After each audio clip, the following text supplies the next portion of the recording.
Bonjour à toutes et à tous. Nous allons aujourd'hui faire le petit webinaire qui était prévu sur le réseau RAS, réseau d'alerte santé, qui est un réseau qui travaille sur la qualité de l'eau potable et qu'on a souhaité vous présenter d'abord parce que ça concerne votre zone et ensuite parce que c'est quand même un vrai modèle de la participation des professionnels de santé de première ligne à la gestion du risque, qui est un des thèmes que notre structure sur lesquels notre structure a travaillé avec à la fois vos CPTS et à la fois l'URPS médecins libéraux Grand Est. Donc moi, je suis Anne Monnier, je suis médecin généraliste et épidémiologiste. Donc je travaille, j'ai deux casquettes, un mi-temps de prévention à la CPM de Paris et surtout en ce qui concerne ce qu'on fait aujourd'hui, donc un mi-temps d'épidémiologie, santé publique autour de plutôt des maladies infectieuses à la base, puisque nous étions dans notre structure Open Rome, qui est un bureau d'études, nous étions réseau des GROG, réseau de surveillance de la grippe, jusqu'en 2014. Et aujourd'hui, plusieurs activités différentes, et en particulier une collaboration avec l'URPS Grand Est et avec vos CPTS autour de ces thèmes. Donc, on va vous parler de surveillance de l'eau potable, et pour faire ça, on est deux, puisqu'on est plusieurs à travailler sur ce sujet à Open Rome, et je laisse Isabelle se présenter. Bonjour, moi je suis Isabelle Davio, je suis data scientist donc à OpenROM et je travaille notamment sur le réseau RAS depuis qu'il existe, donc depuis plus de 20 ans. Voilà, notamment l'analyse des données et le traitement des alertes qu'on va vous présenter dans ce diaporama. Ouais. Donc l'idée, c'était de rapidement pour parler de l'assurance de l'eau potable, alors en France et plus particulièrement dans le Grand Est. Vous savez ou vous ne savez pas que l'eau est quand même l'aliment le plus contrôlé en France, et on va dire heureusement, hein, puisque la gestion de l'eau potable est considérée comme un service public essentiel. Et donc, il y a un suivi sanitaire permanent pour essayer d'avoir l'eau potable la plus sûre possible.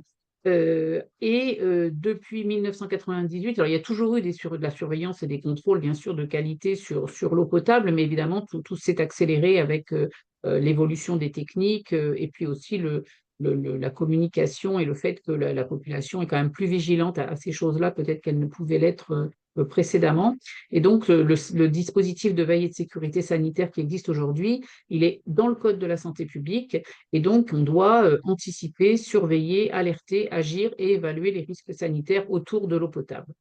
Donc les installations, elles sont contrôlées depuis la source où on va chercher l'eau jusqu'à ce qu'il y ait l'eau qui sort au niveau des robinets. Là, aujourd'hui, on ne parle que d'eau potable, on ne parle pas d'eau d'assainissement.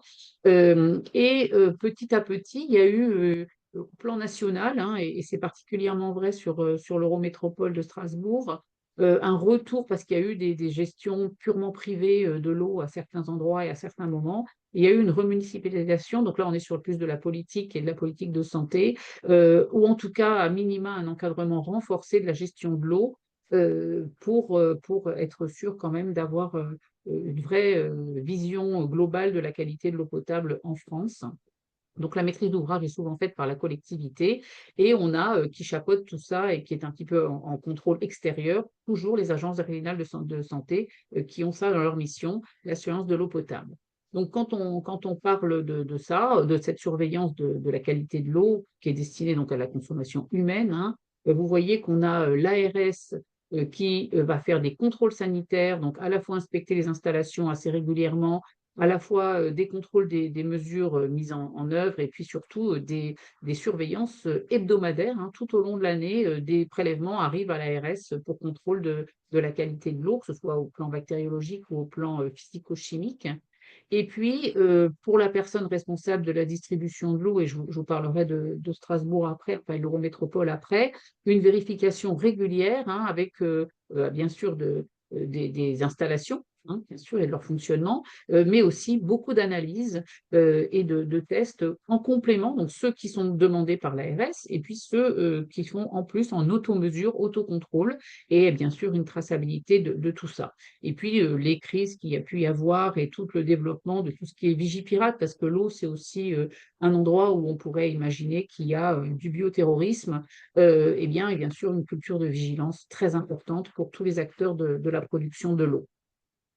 Alors les exigences de qualité, elles sont pilotées par un certain nombre de structures qui ont donné des valeurs guides, des valeurs seuils, que ce soit l'Organisation mondiale de la santé, hein, le Code de la santé publique, puisque j'en parlais tout à l'heure en introduction, et puis la Commission européenne aussi. Donc à la fois, on va avoir des paramètres chimiques, surtout pour les métabolites de pesticides, hein, et puis majoritairement actuellement, et puis, bien sûr, des valeurs bactériologiques.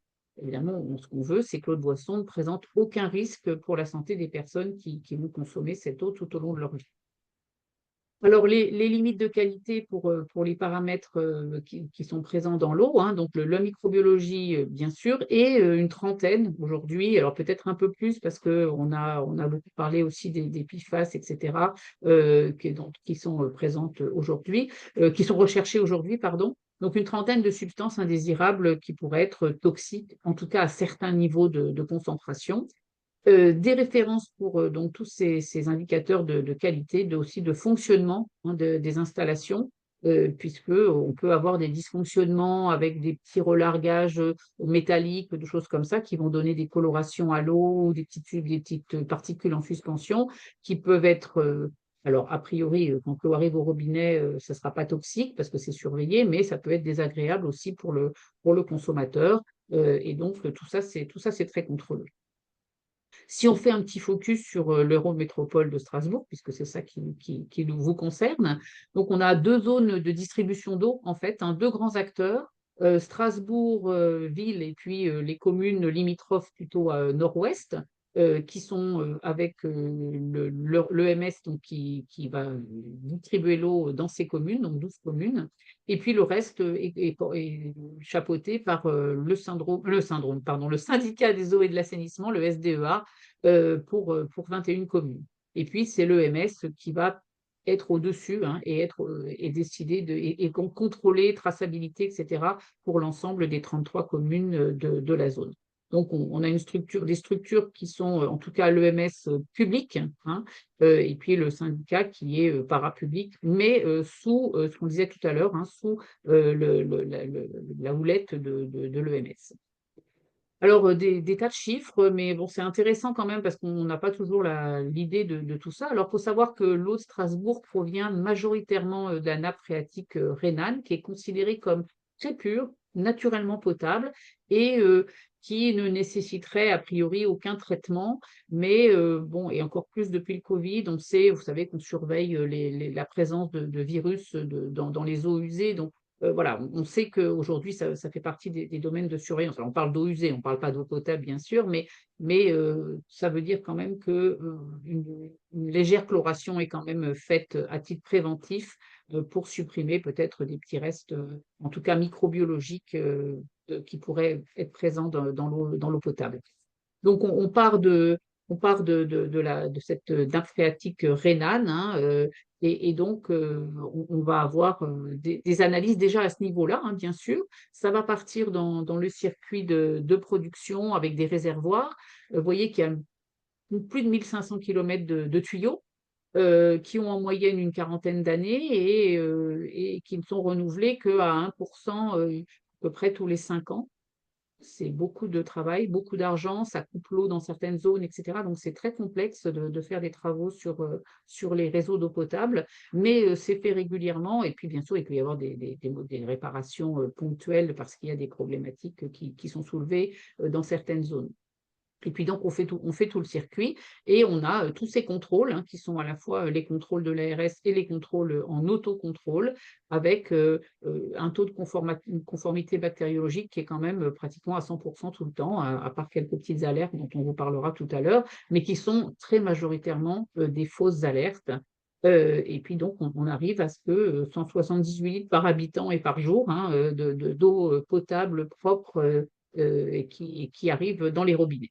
Donc, vous voyez que c'est pas une petite affaire, hein, c'est vraiment très lourd, et que cette surveillance, elle est importante. Donc voilà, dans le rapport de l'Eurométropole, hein, on voyait qu'il y a à peu près, grosso modo, 3 prélèvements quand même par jour, hein, qui sont surveillés à la fois en bactériologie et à la fois en physico-chimie. Ça a un coût très important, en sachant que Strasbourg, et on vous le montrera après, ayant eu une crise autour de l'eau importante dans l'année 2000, a petit à petit augmenté et amélioré ses systèmes de surveillance, ces machines de contrôle, et donc investit beaucoup d'argent sur la surveillance de l'eau potable, qui est un sujet très sensible à Strasbourg. Alors pourquoi la surveillance de l'eau, ça peut servir de modèle pour la gestion de crise? Bah, parce que des dysfonctionnements sont possibles. La qualité de l'eau, elle est donc sous contrôle permanent. On a les systèmes d'épuration, l'assainissement, etc., qui va prévenir en particulier de la présence de micro-organismes. Et pourtant, on a des alertes sur la qualité de l'eau fréquentes, souvent des fausses alertes, ce que je vous disais, mais des dysfonctionnements toujours possibles. Donc il y a une dimension très importante sanitaire de la gestion de l'eau. On peut pas accepter que l'eau qui sort du robinet et qu'on va faire boire à la population est toxique.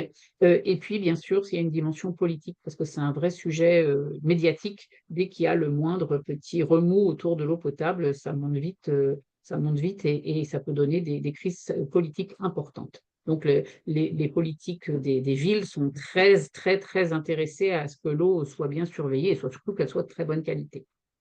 Alors voilà, on vous a mis quelques exemples d'alertes, hein, donc qui peuvent être bactériologiques, qui peuvent être sur, là, par exemple, des nitrates. Donc on déconseille la boisson aux femmes enceintes, la boisson de l'eau du robinet aux femmes enceintes et aux bébés, et cetera, et des coupures d'eau locales qui peuvent survenir parce que, on trouve à un moment des prélèvements avec trop, en particulièrement d'Escherichia coli, c'est ce qu'on trouve le plus en bactériologie. Et puis là, vous voyez, on a aujourd'hui les pesticides, les PFAS, et cetera. Et donc, cette surveillance de l'eau, il y a des alertes vraies, hein. Et puis vous avez entendu parler en fin d'année de cette communication sur les PFAS, hein, qui sont donc des des polluants éternels. Et vous voyez sur la carte qui avait été publiée que il y en avait quand même en faible quantité dans donc les interdits, hein, dans l'est de la France aussi, mais d'autres régions qui sont beaucoup plus touchées. Et donc finalement, toute la France est touchée, bien évidemment. Alors en Grand Est, donc on retrouve d'autres choses, d'autres alertes avec de la contamination. Alors, vous voyez, quand on dit c'est politique et communication, c'est l'hécatombe, c'est des gastro-entérites, hein, majoritairement. Donc c'est pas, on n'est pas sur des choses mortelles, mais bon, quand la population commence à être malade, ça devient un petit peu contrariant pour tout le monde. Et puis des fausses informations, hein. Là, on était en 2019, donc il y avait eu des bruits de couloir, et du coup, il a fallu faire que l'Eurométropole fasse de la communication pour dire: «Si, elle est bien potable, il y a rien qui se passe». Donc c'est vraiment important. Et puis, plus récemment, hein, en septembre 2024, vous avez sans doute et au moins une des CPTS, une de vos CPTS qui est présente, était impliquée dans la gestion, puisqu'on les a contactés, on en reparlera après. Et donc il y a eu sur plusieurs villages une contamination à Escherichia coli qui était dans le château d'eau qui alimentait les communes. Et donc bien évidemment, on coupe l'accès à l'eau potable et on distribue de l'eau en bouteille, qui est elle-même a un peu de polluants des plastiques, bien sûr, mais bon, on peut la boire quand même. Et donc il y a eu plusieurs jours. Et nous, on a été, évidemment, en tant que structure participant à la surveillance, on a été impliqués et on a sollicité la CPTS qui concernait cette zone-là, pour en tout cas que la communication se fasse bien entre les professionnels de santé et que vous ayez bien les messages à transmettre à la population. Alors, ce qui a initié le fait de la surveillance RAS, c'est une crise sanitaire très importante en 2000 à Strasbourg, avec une histoire de polio, de virus polio retrouvé de ces prélèvements de contrôle, hein, ça prouve qu'il y a ces prélèvements de contrôle. Alors, ce qui s'est passé, c'est que il y a eu il y a eu des gastro-entérites qui finalement probablement n'étaient pas du tout liées à ça. Il y a eu toute une histoire et donc on a cherché, bien sûr, on pousse les analyses et il y a eu trouvé un poliovirus.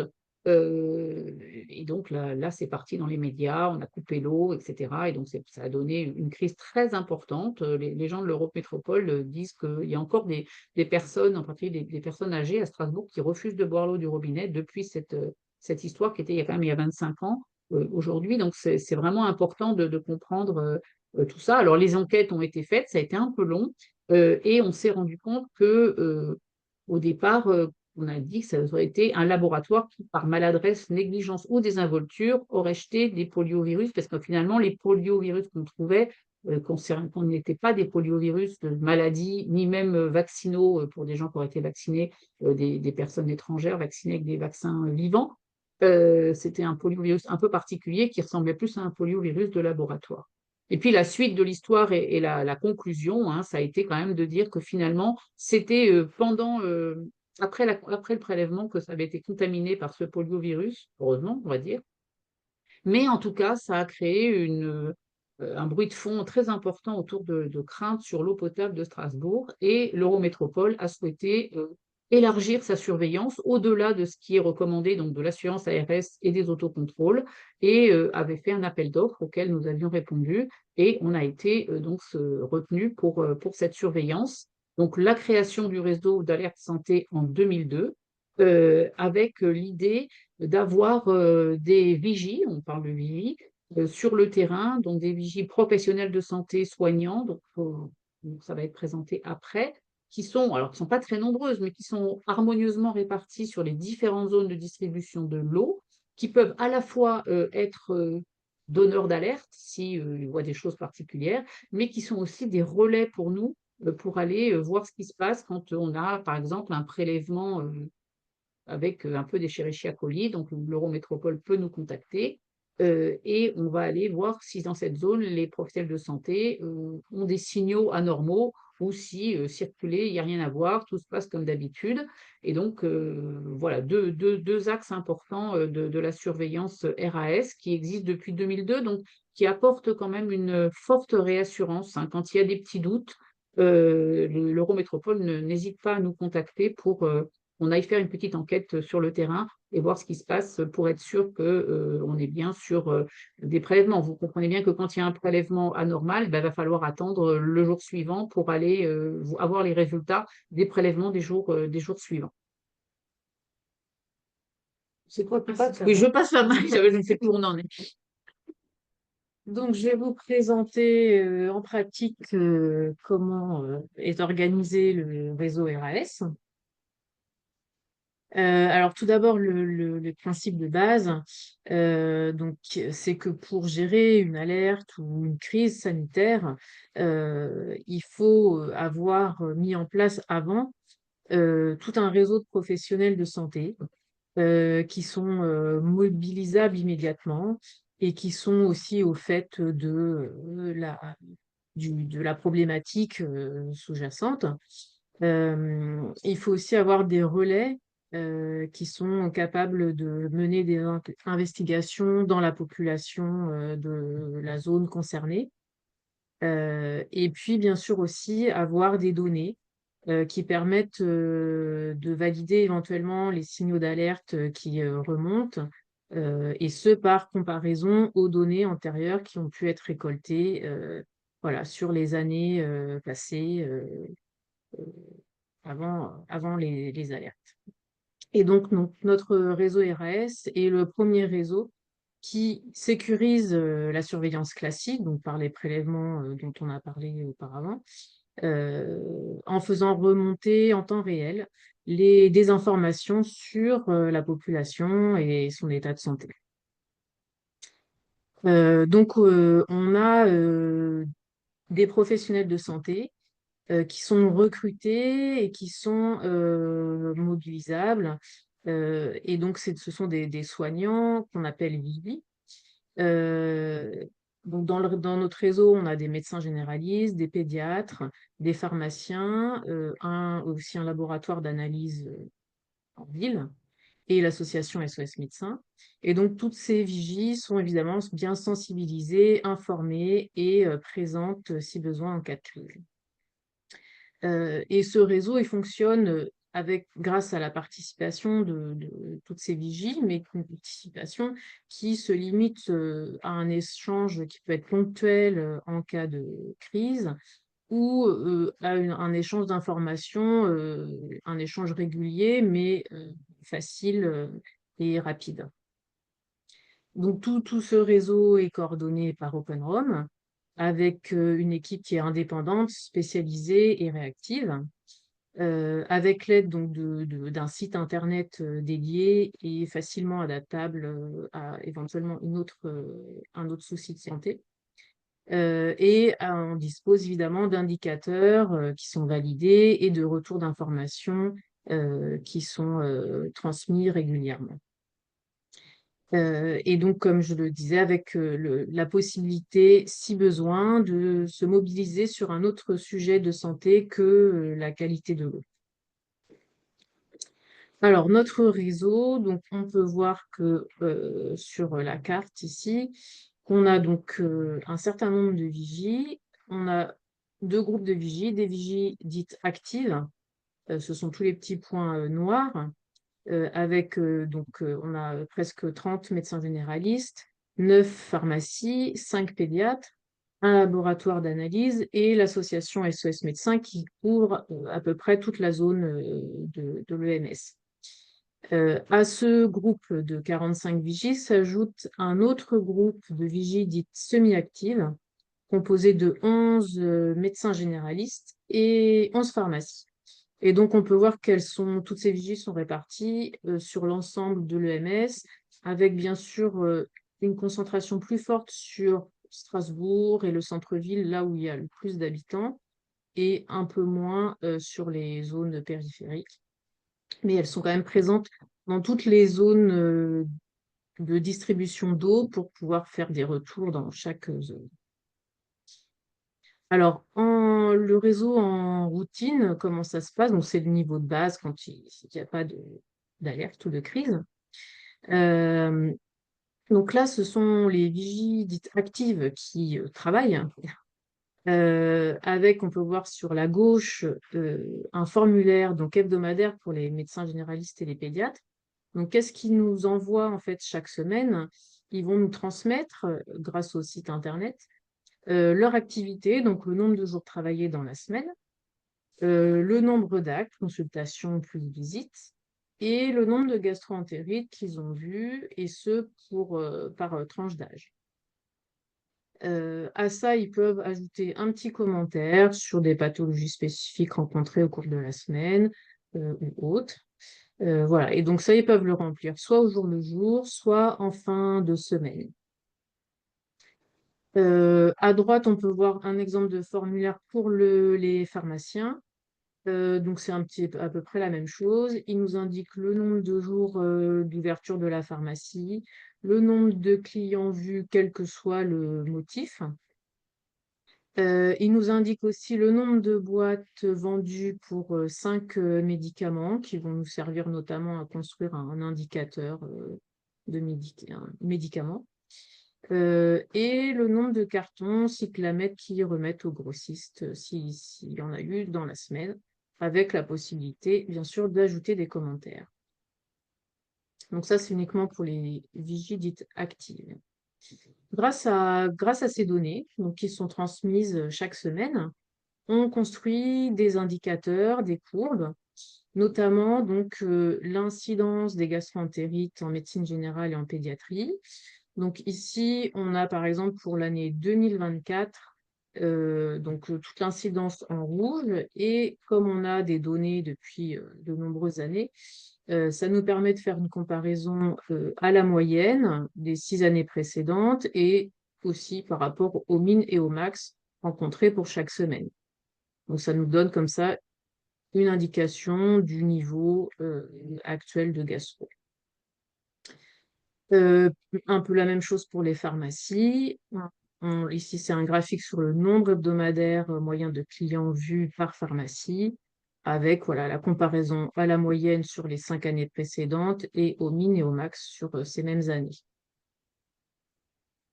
Et puis là, enfin, un des graphiques qu'on peut réaliser avec les données de l'association SOS Médecins Strasbourg, qui nous envoie chaque jour les données, en fait, le nombre d'appels reçus, toutes causes confondues, et le nombre d'appels pour motif digestif.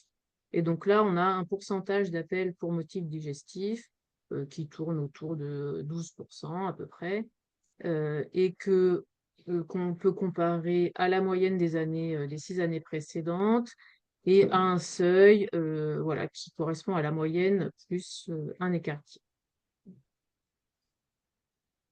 Donc ça, c'était le niveau de base. Et maintenant, on va passer à ce qui se passe quand il y a tout d'abord des signalements. Donc, il y a des signalements qui nous proviennent des vigies eux-mêmes. Donc le premier cas, c'est la suspicion de TIAC, donc de toxi-infection alimentaire collective. Donc ça, c'est-à-dire c'est quand le médecin voit un patient donc, qui présente des signes de gastro et qui a dans son entourage au moins une autre personne qui a les mêmes signes et dont l'origine de la maladie peut être liée à un aliment qu'ils ont mangé tous les deux ou tous les trois. Voilà. Donc, assez simplement, le médecin remplit la date de consultation, donc la date à laquelle il a vu son patient, la date et l'heure de début des signes, c'est très important aussi. Les signes cliniques présentés, oui, non, diarrhée, vomissement, fièvre, etc. Si une prescription d'analyse microbiologique a été faite, et puis il peut évidemment rajouter des commentaires sur combien d'autres personnes sont touchées, quel est l'aliment suspecté, voilà, et quel est le contexte du début de la maladie. Alors, deuxième autre cas de signalement possible par une vigie, qu'elle soit active ou semi-active, c'est tout autre problème de santé. Donc, même chose avec la date de consultation et et l'heure de début des signes. Et puis là, le médecin va nous décrire plus précisément quelle est la pathologie présentée par le patient, si éventuellement il y a d'autres cas dans son entourage. Voilà. Et donc, quand le médecin valide ces signalements, nous, on est automatiquement alerté qu'il y a eu une déclaration. Donc, il y a toujours quelqu'un qui regarde très rapidement le signalement fait et suivant la nature du problème, et puis bon, évidemment l'heure à laquelle c'est envoyé, on essaye enfin, on rappelle, quelqu'un rappelle le médecin euh, soit pour obtenir des renseignements complémentaires si besoin, soit, notamment en cas de suspicion de TIAC, pour lui proposer de remplir avec lui la déclaration obligatoire, puisque c'est une maladie à déclaration obligatoire, remplir avec lui la fiche de déclaration, de bien noter tous les renseignements qui sont demandés sur cette fiche, et on va se charger, avec l'accord du médecin évidemment, d'envoyer ce signalement à l'ARS. Ensuite, OpenROM va faire un suivi de ce signalement en rappelant l'ARS et pour savoir quelle investigation ils ont faite, quelles conclusions ils en ont tirées. Et évidemment, tout ça, on va le retransmettre au médecin par mail ou par téléphone pour qu'il sache ce qui s'est passé suite à son signalement. Voilà, donc ça, c'était la partie signalement. Et maintenant, il peut aussi y avoir une alerte ou une crise, donc quelque chose d'un peu plus grave éventuellement. Et alors ça, en général, c'est l'Eurométropole qui nous appelle et qui nous fait un mail. Donc, en général, dans ce type de cas, c'est donc, comme on l'a vu, le MS fait des prélèvements très régulièrement sur tout son réseau d'eau. Et parfois, il y a un prélèvement qui revient non conforme avec notamment un dépassement de limite de qualité. Donc, il nous contacte et il nous spécifie dans quelle zone se trouve ce prélèvement non conforme, quand est-ce qu'il a été effectué et qu'est-ce qu'ils ont trouvé qui dépasse les limites de qualité. Donc, nous, dès qu'on reçoit ce type d'alerte, on cible donc la zone dans laquelle on va contacter les vigies dites actives, mais aussi les vigies semi-actives. Donc, on va toutes les appeler pour leur demander est-ce qu'ils ont vu des cas particuliers depuis la date du prélèvement non conforme, s'ils ont beaucoup de gastroentérite et si éventuellement les patients ont parlé de l'eau du robinet comme événement déclencheur de leur maladie. On va évidemment aussi analyser les données qu'on a reçues sur le site internet, les données donc, que je vous ai présentées tout à l'heure, des médecins, des pharmaciens, mais aussi de l'association SOS Médecins. Et avec tout ça, on va rédiger très rapidement un rapport de synthèse, donc avec toutes ces informations-là, et on va le transmettre en général dans la demi-journée ou le lendemain si l'alerte est lancée tard le soir. On va transmettre à l'EMS. Ensuite, donc, ces alertes, elles peuvent durer parfois plusieurs jours. Donc, on maintient évidemment des contacts entre OpenROM et l'EMS, soit par téléphone, soit par mail, avec notamment une petite note de suivi sur la situation qu'on envoie chaque jour si ça se poursuit sur 2, 3 jours ou voire le week-end.